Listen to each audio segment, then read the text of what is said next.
मैं district milling committee का member हूं, डिस्ट्रिक्ट प्रेसिडेंट हूं HPRDMA का सतीश कुमार सैनी। जो ये आरओ का मुद्दा उठा रहे हैं ये गलत है, सरासर गलत है। आरओ तब लाया जाता है जब अपने ब्लॉक के अंदर या अपने हल्के के मिलर का माल पूरा हो जाए, उनकी जितनी कैपेसिटी है उतना माल पूरा होने के बाद जो सरप्लस माल है वो अदर डिस्ट्रिक्ट में दिया जाए, उसको आरओ कहते हैं।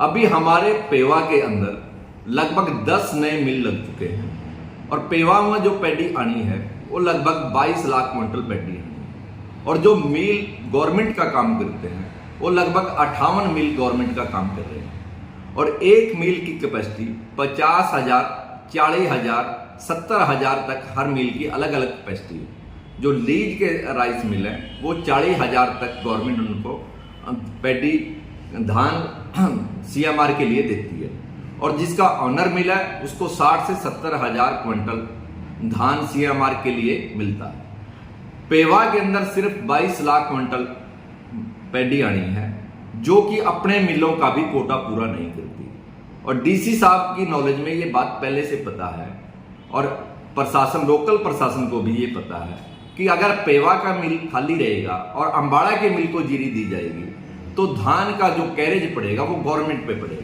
उससे एक्स्ट्रा वित्तीय बोझ गवर्नमेंट के ऊपर पड़ता है। इस वजह से जब पेवा के कोटे पूरे हो जाएंगे और जब धान सरप्लस हो जाएगा तो गवर्नमेंट अपने आप आरओ काट देगी।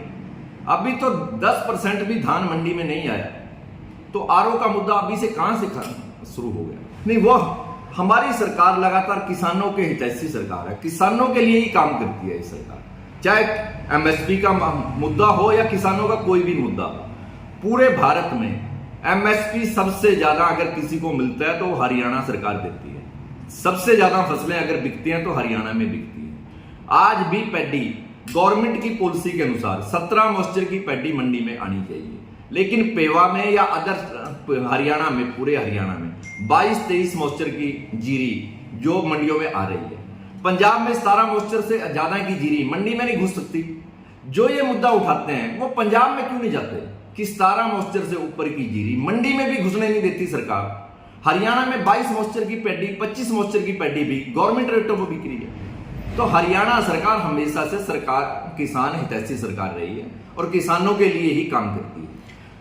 हरियाणा सरकार सबके साथ बैठ मिलके ही काम करती है।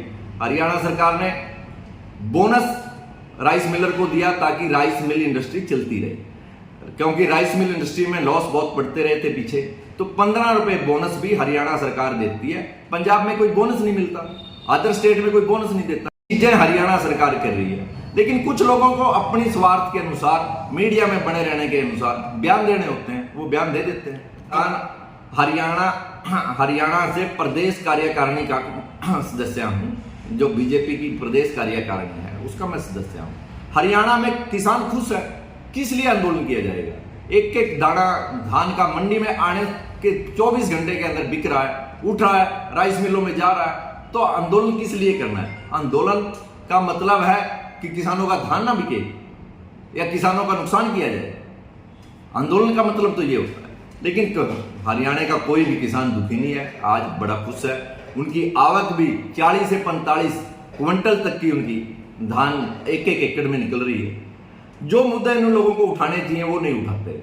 इनको उठाना चाहिए पोर्टल का मुद्दा, क्योंकि सरकार ने 30 से 33 क्विंटल तक का पोर्टल 1 एकड़ का किया हुआ है। वो बात तो ये रखते नहीं कि ये आपकी बार धान की जो फसल है वो ज्यादा निकल रही है तो पोर्टल बढ़ाया जाए, लेकिन इन्होंने वो मुद्दे रखने हैं जिनमें इनकी वाहवाही हुए, जिससे किसानों का नुकसान हुए, मंडी में जाम लगे, मंडियों में से धान ना उठे। ये वो काम करना चाहते हैं। आप मंडी में जाके देखिए, किसी किसान को कोई दुखी है क्या? क्या कोई किसान आप लोगों के पास ये कहने आया कि मेरा धान नहीं बिका? आप पूरे हरियाणा में कहीं घूमो, कहीं किसान आंदोलन चला है? कोई किसान कहीं बैठा है?